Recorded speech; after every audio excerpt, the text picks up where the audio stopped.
should visit a place that has a lake in the woods and a beautiful waterfall, then you may also find two little engines called Skarloey and Reneus.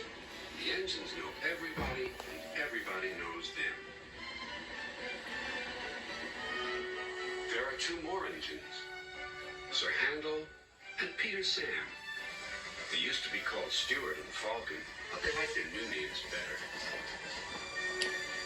One day, Sir Topham Hatt sent Edward to the works to be mended.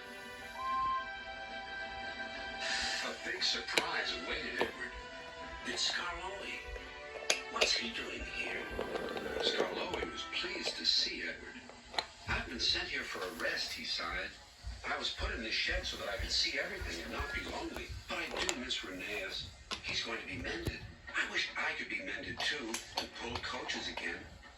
Just then, some workmen arrived. We're going to take you to the works now, Edward. Come along. Goodbye, Skarloey. Your railway's a lovely line. Oh, it is, it is. You've cheered me up, Edward. Goodbye.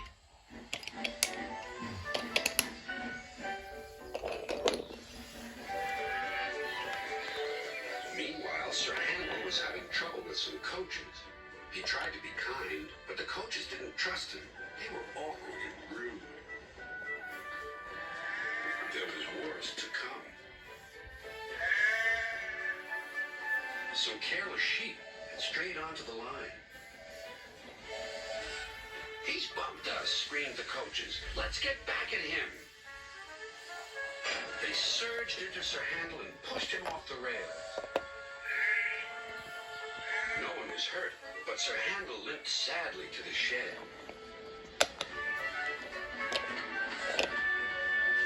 No more work for you today, said his driver.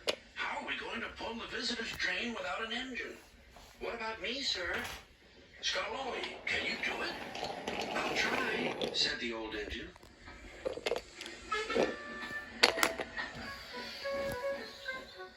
The coaches stood at the platform. I'm ashamed of you, scolded Skarloey. You might have hurt your passengers. The coaches quivered. We're sorry, Skarloey. The conductor blew the whistle, and their journey began.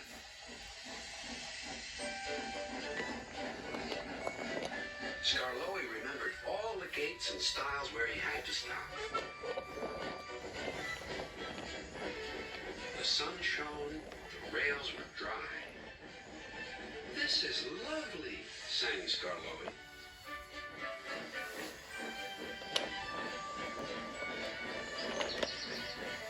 Presently the line grew steep. Skarloey felt short of steam. Take your time, soothed his driver. It'll be better downhill, Skarloey said to himself. But it wasn't. His springs were weak, and the rail joints jarred his wheels. At last, the spring gave way. I feel all crooked, cried Skarloey. We'll need a bus now for our passengers, sighed his driver. No, pleaded Skarloey. I'll get them to the station or burst. James was waiting at the platform. Climbing and clanking, Skarloey steamed in. I'll do it.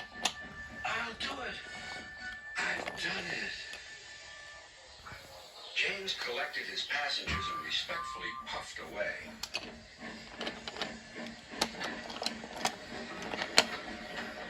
Everyone was pleased with Skarloey, but he was still worried. Old engines can't pull trains like the young ones can.